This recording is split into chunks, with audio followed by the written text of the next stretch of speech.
Un placer estar con ustedes en este evento. De parte del banco, siempre un gusto estar con ustedes, aprender con ustedes y apoyarles también. Y claro, un agradecimiento especial a las autoridades de El Salvador por recibirnos ese año de modo tan bonito, tan cómodo. Así que, bueno, nuestro panel hoy es acerca de la interacción de la caja y de la deuda, ¿no? Y para mí es un tema súper cerca de mi corazón porque la mayor parte de mi vida profesional yo he trabajado con la gestión de la deuda. Y sé que en el caso de ustedes, la mayoría de ustedes está más involucrada en la gestión de la caja, ¿no? Entonces, yo quiero intentar traer un poco de la visión del gestor de la deuda y hacer el caso de la necesidad de esa coordinación. Bueno, esa es la agenda que tengo. Yo tenía la idea de hablar un poco acerca del marco conceptual, acerca de coordinación entre caja y deuda, pero creo que mucho ya fue hablado, entonces voy a pasar súper rápido por ahí y quiero concentrarme en esa parte 2, donde yo básicamente he traído algunos tópicos para reflexión. Y básicamente, incluso ayer yo estuve ahí cambiando mi presentación de acuerdo con los temas que salieron durante los 2 días, y mi intención es más destacar algunos de los temas que escuchamos de ustedes que son relevantes para ese tema de la coordinación entre la caja y la deuda. Y si tengo tiempo, al final, voy a hablar muy rápidamente de la experiencia nuestra del Banco Mundial. Hoy en día yo trabajo en la tesorería del Banco Mundial, y cuando estaba preparando esa presentación, yo estaba haciendo un paralelo entre qué pasa en la tesorería del banco, la coordinación con la deuda del banco y cómo eso se parece con una tesorería de un soberano, ¿no? Y la verdad es que es muy parecido, y los temas son muy similares, y los desafíos son muy similares, si bien, claro, también hay diferencias importantes. Pero bueno, nosotros vimos durante los 2 días, ¿no? Varios ponentes presentaron ahí cuáles son los principales componentes de la gestión de tesorería, entonces yo no voy a quedarme por acá. Especialmente el martes, ¿no? Cuando Marta nos hizo una introducción muy completa acerca de la gestión de la deuda y muy completa acerca también de la interacción de la gestión de la caja de tesorería, y muy completa también acerca de la interacción entre la política de tesorería y otras funciones como deuda, ingresos, política fiscal, ¿no? Entonces, yo no voy a pasar por eso. Yo quisiera, eso es solo uno de los modos de ver las principales funciones de la gestión de tesorería, donde destacamos la coordinación con la gestión de la deuda. Pero en lugar de pararme acá, yo quiero comentar un poco esa diapositiva para decir, mira, gestión de tesorería y gestión de deuda pública son 2 funciones ahí esenciales dentro de un Ministerio de Finanzas o un Ministerio de Hacienda, ¿no? que son parte integral de la gestión del Ministerio de Hacienda, pero claro, ellas tienen sus objetivos propios y a veces sus objetivos podrían llevar a algunos conflictos, y desde ahí sale la necesidad de la coordinación. Varios ponentes nos trajeron algunas definiciones de cuál sería el objetivo de la gestión de tesorería. Acá estoy trayendo uno que es similar a lo que vimos. Es algo como asegurar recursos oportunos para cubrir los gastos del gobierno, y decir que el enfoque es, como ustedes saben mejor que yo, es mitigar riesgos de liquidez, de crédito cuando es el caso, y de mercado, maximizar el rendimiento del efectivo y reducir costos operacionales. Cuando uno mira objetivos de gestión de la deuda, de nuevo, de un modo muy general, los objetivos son algo como proporcionar las necesidades de financiamiento del gobierno, ¿no? Fondear el presupuesto al menor costo posible en el mediano plazo y bajo un nivel de riesgo prudente o razonable. Y el enfoque del gestor de la deuda es mitigar riesgos del portafolio de la deuda, riesgo de refinanciamiento, de tasa de interés, de tipo de moneda, y desarrollar el mercado de valores del gobierno, que es un punto súper importante que yo voy a destacar acá también. Pero lo interesante es dos puntos a destacar acá. Primero, que los temas de costo y riesgo aparecen en las dos definiciones, ¿no? En los dos casos, uno siempre está preocupado en menores costos, pero claro, con un manejo prudente de riesgos. Y segundo tema a destacar es el horizonte, ¿no? Mientras la gestión de tesorería está enfocada en el corto plazo, porque yo tengo que garantizar que yo tengo la plata hoy, la caja mañana, o en 2 semanas, o en 6 meses, la gestión de la deuda está enfocada en el mediano y largo plazo, ¿no? Entonces, temas para tener en mente cuando uno piensa en esa relación, en la coordinación entre la gestión de la caja y la gestión de la deuda. Y bueno, acá no voy a pasar por eso, eso es claro. Cuando queremos coordinación, lo que queremos evitar son cosas como retrasos, sobreendeudamiento o subendeudamiento. Si no hay coordinación, es posible que yo esté emitiendo deuda en un momento que la caja está, que yo tengo mucha plata en la caja, o que el tesorero me diga hoy que necesita que yo salga a los mercados, pero hoy yo no logro salir.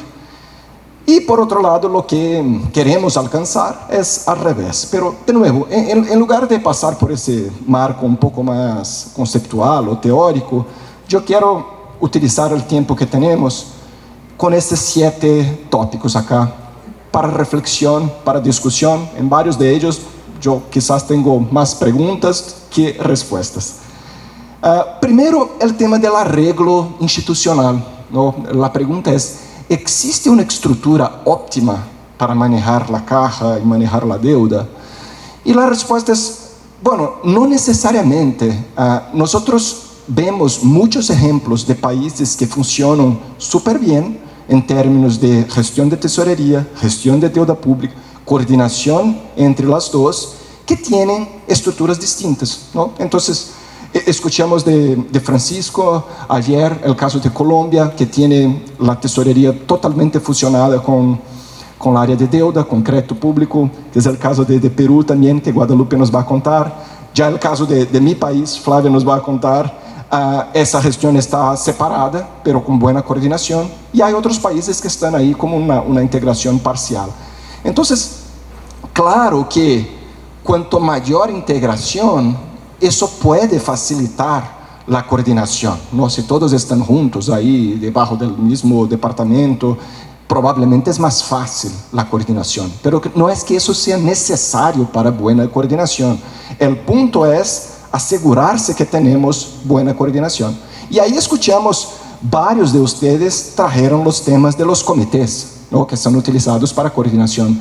Nuestro compañero Werner de Guatemala ayer mencionó el comité de coordinación que ellos tienen.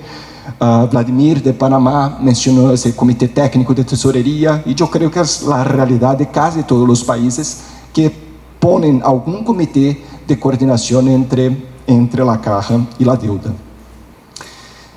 Punto importante antes de pasar para el segundo tópico, para reflexión, es un punto súper importante de esa coordinación son las transacciones en el mercado, es decir, emisión de bonos, de letras en el mercado, ¿no? El riesgo cuando no hay coordinación es que, por ejemplo, tesorería esté saliendo al mercado con letras en el mismo día que crédito público está saliendo con un bono, ¿no? Eso sí es algo que tenemos que evitar, porque del otro lado está el mercado, ¿no? Entonces, si hay 2 actores gubernamentales que están saliendo al mercado en el mismo día y sin coordinación, probablemente quien se va a beneficiar son los compradores, es el mercado. Entonces, especialmente en situaciones donde las tesorerías están más separadas de las áreas de crédito público y que las tesorerías emiten en el mercado también, es esencial tener buena coordinación, ¿no? Para que uno sepa cuándo salir al mercado, para que uno tenga una curva de rendimientos bien establecida. Bueno, punto 2. Acá como punto 2, yo decidí traer para reflexión cuáles son algunas de las decisiones del gestor de deuda pública que impactan directamente la gestión de la caja, la gestión de tesorería, y que a veces no hay la coordinación que uno esperaría. Entonces, Desde el punto más básico, que si yo soy gestor de la deuda, yo estoy decidiendo ahí el monto que voy a emitir en el mercado, qué mercado voy a acceder, fecha de emisión, fecha de vencimiento, ¿no? Entonces es muy distinto si yo salgo con 100 millones o con 500 millones, el efecto es inmediato en la caja. No es como un préstamo, por ejemplo, con un multilateral que va desembolsando de acuerdo con el proyecto. La caja entra de una y me puede generar un costo de carry muy fuerte, ¿no? Temas a veces muy básicos, por ejemplo, para hablar de fechas de vencimiento. A veces nosotros estamos conversando con nuestros países miembros que están tomando, por ejemplo, un préstamo del Banco Mundial. Ellos están eligiendo cuáles las fechas de pago y a veces no están conversando con sus tesorerías para acordar esas fechas de pago, para saber, bueno, si yo elegí pagar en junio y diciembre, pero tengo que conversar con el tesorero a saber cuál es la estacionalidad de los flujos, si eso me ayuda o me complica en la estacionalidad de los flujos. La característica de riesgo de los bonos que se ponen, si son bonos en moneda doméstica o si son bonos en moneda extranjera, que pueden traer volatilidad durante el año para pagar. La estructura de repagos, ¿no? Y ahí quisiera utilizar el ejemplo de Uruguay, que ya hace muchos años, bueno, Uruguay hace muchos años emite en el mercado internacional. Cuando uno sale en el mercado internacional, como ustedes saben, tiene que salir con montos grandes para generar liquidez, para entrar en los índices internacionales. Entonces uno sale con 750 millones mínimo, pero eso para economías menores es un problema, porque yo estoy poniendo una cantidad una torre ahí de un pico de vencimiento en un día en el futuro. Entonces, por ejemplo, Uruguay ya hace muchos años utiliza una estructura para sus bonos internacionales que en lugar de pagar todo al final, paga durante los 3 últimos años, ¿no?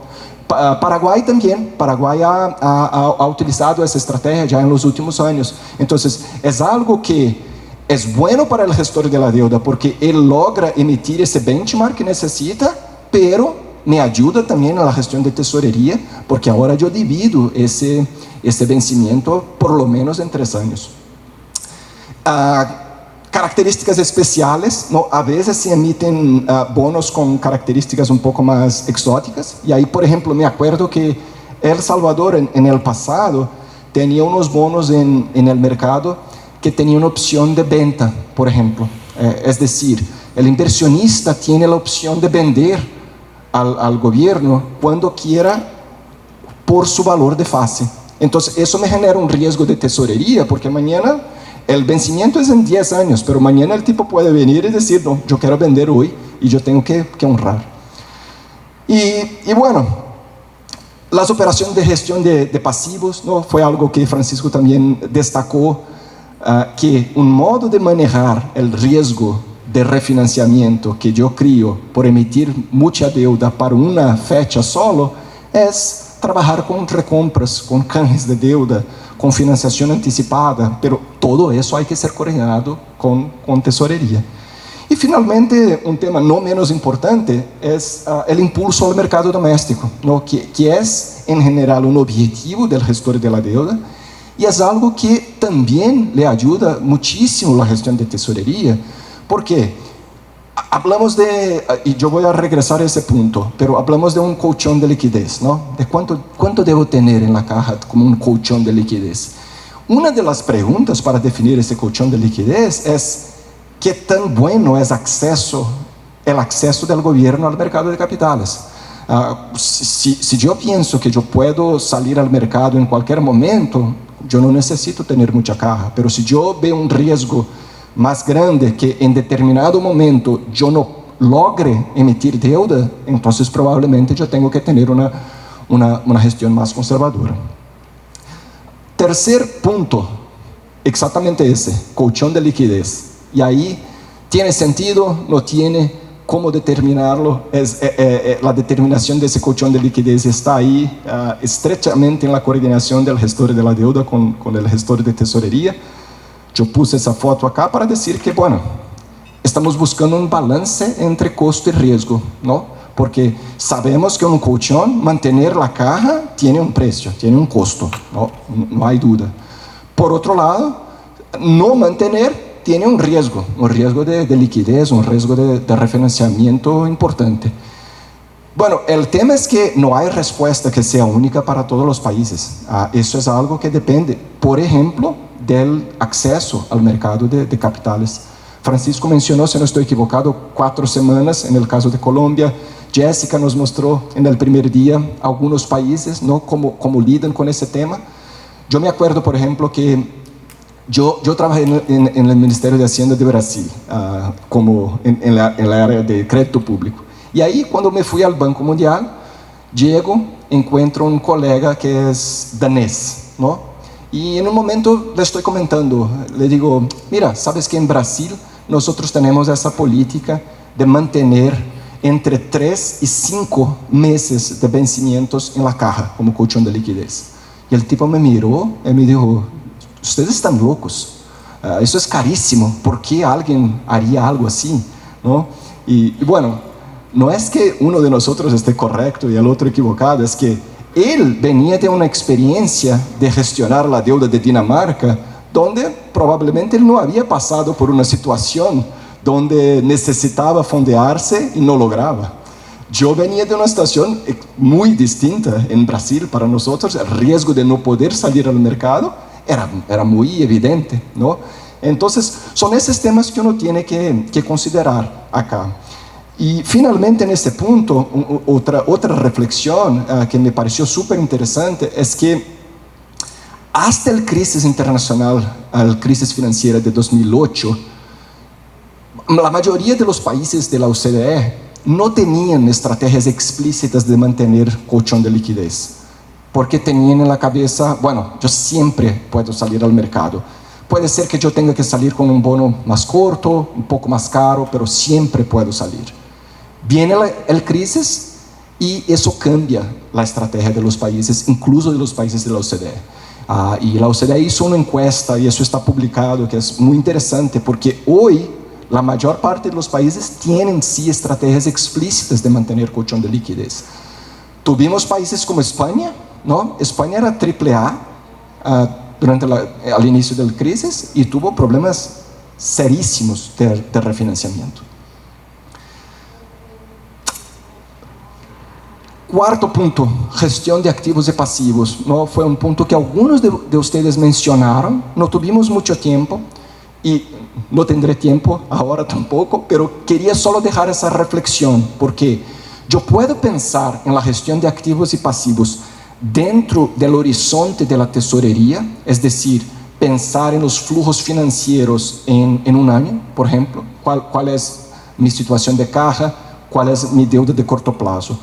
Pero yo también puedo pensar cómo sería una gestión de activos y pasivos, una ALM para el país, para el soberano. Entonces acá es solo una ilustración que utilizamos en algunos talleres que hacemos acerca de ALM, donde estamos como provocando los países a pensar como si pudiéramos poner una hoja de balance del gobierno, donde acá están todos los activos del gobierno, activos financieros y otros activos, inclusive activos físicos, por ejemplo.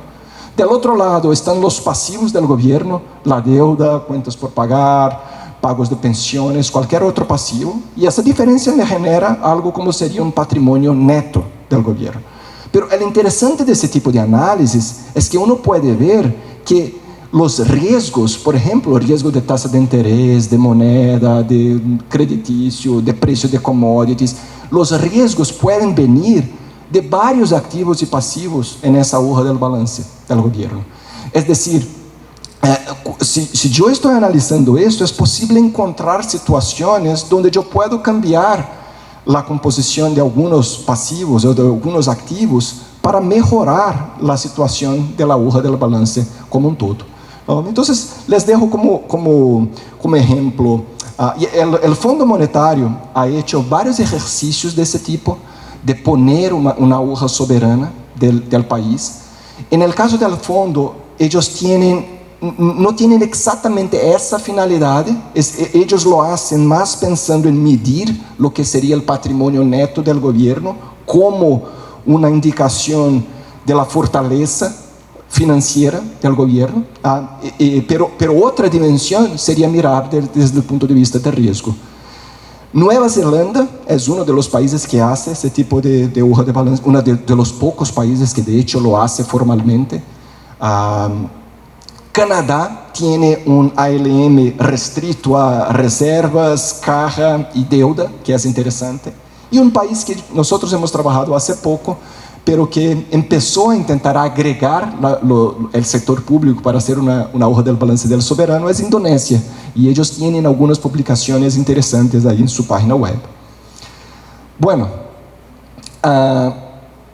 planos de contingencia, ¿no? Y acá estoy utilizando ese dicho de gestión de riesgo, que gestión de riesgo es, bueno, esperemos por el mejor, pero nos preparemos para el peor, ¿no? Y ahí yo quise destacar ese tema por lo que nos mostró Gonzalo, el colega de Uruguay, ayer, que nos mostró ese nuevo plan de contingencia elaborado conjuntamente entre tesorería y deuda, ¿no? Para decir que la verdad es que desafortunadamente estamos viviendo en un mundo donde hay riesgos crecientes, ¿no? Riesgos de cambio climático, riesgos de crisis sanitarias, riesgos de ataques cibernéticos. Entonces la pregunta es, ¿cómo lo hacemos para prepararnos? Y ayer hubo unas preguntas para Francisco acerca de eso, específicas de ataque cibernético. Entonces es algo que tenemos que considerar. El ideal, claro que eso no es algo de tesorería, ni de deuda solo, es algo para el ministerio, ¿no? Pero al final, eso termina en la caja, termina en la deuda, termina en la política fiscal. Entonces, el ideal es que uno piense en una estrategia de manejo de riesgos. Y en esa estrategia, usualmente, nosotros pensamos en riesgos que son más frecuentes y menos severos, que capaz que yo pueda poner estrategias de retención de ese riesgo, como fondos de contingencia, como un colchón de liquidez, por ejemplo. Pero hay también riesgos que son menos frecuentes, pero muy severos. Un terremoto, un huracán, ¿no? Y para eso, capaz que lo mejor sea soluciones de hecho, de seguros, ¿no? Y para nosotros, Banco Mundial, es interesante hablar de eso, porque por esa demanda de los países, nosotros también estamos cada vez más pensando qué podemos proveer de productos, de soluciones financieras, ¿no? Entonces tenemos las líneas contingentes, y si no estoy equivocado, Gonzalo mencionó, por ejemplo, una línea contingente con el BID que utilizaron durante la crisis de COVID, ¿no?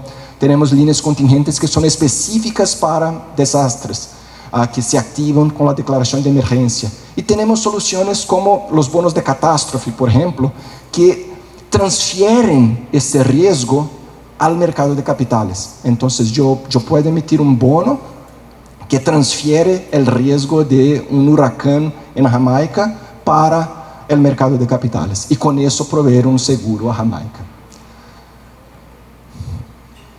Muchos de ustedes ya vieron ese dibujo, ¿no?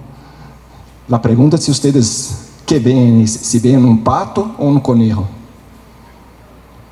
Y los dos están ahí, ¿no? Si uno puede mirar acá como si fuera el bico del pato, y el pato está mirando hacia allá, o el conejo mirando hacia allá, y acá son las orejas del conejo. Ese es un dibujo que viene de los años 1800 y algo, y después quedó famoso porque los psicólogos empezaron a utilizar para hacer testes y todo.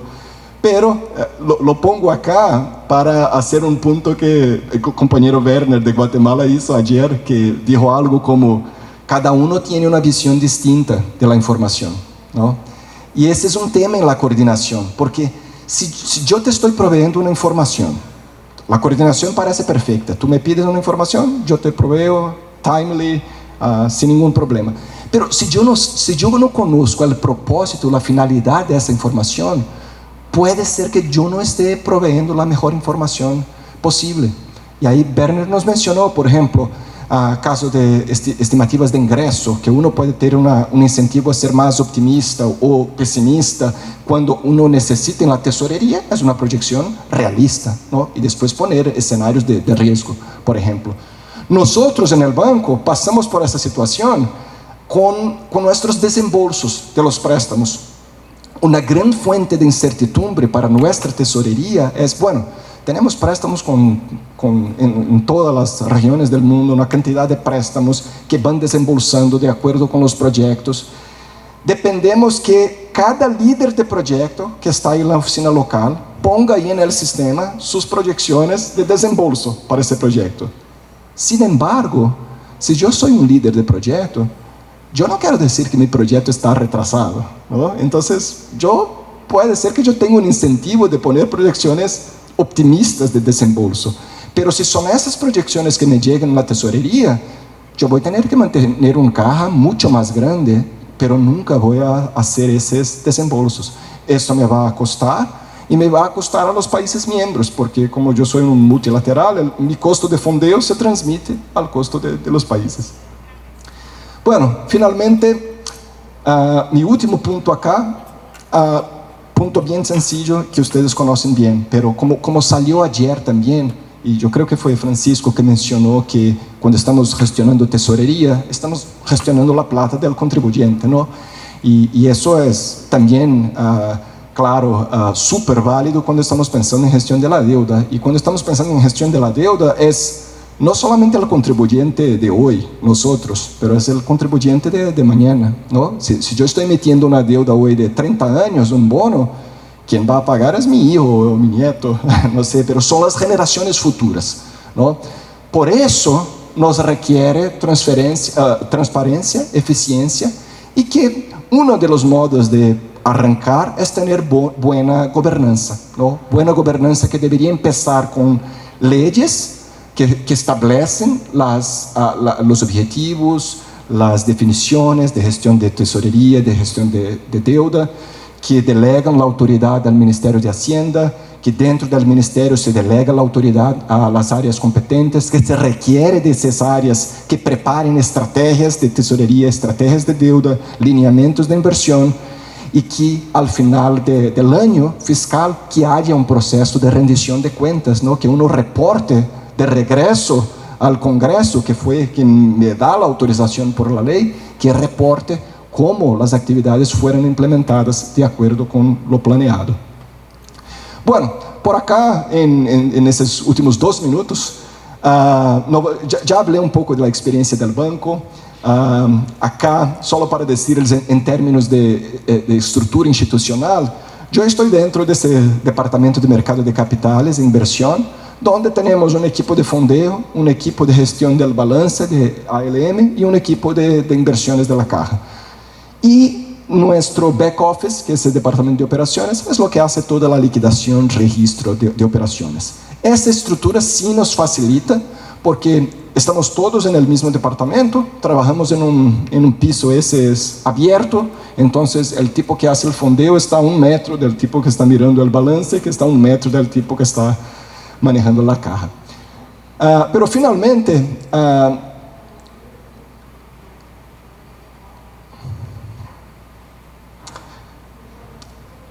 iba a destacar quizás 2 cosas solamente. Coordinación con el equipo de fondeo. Hace 3 semanas, por ejemplo, el equipo de fondeo emitió 2 bonos en el mismo día por 6.5 mil millones de dólares. Mira, si no hay coordinación, imagínate esa caja entrando en un día y los tipos teniendo que invertir. Entonces, esencial coordinación.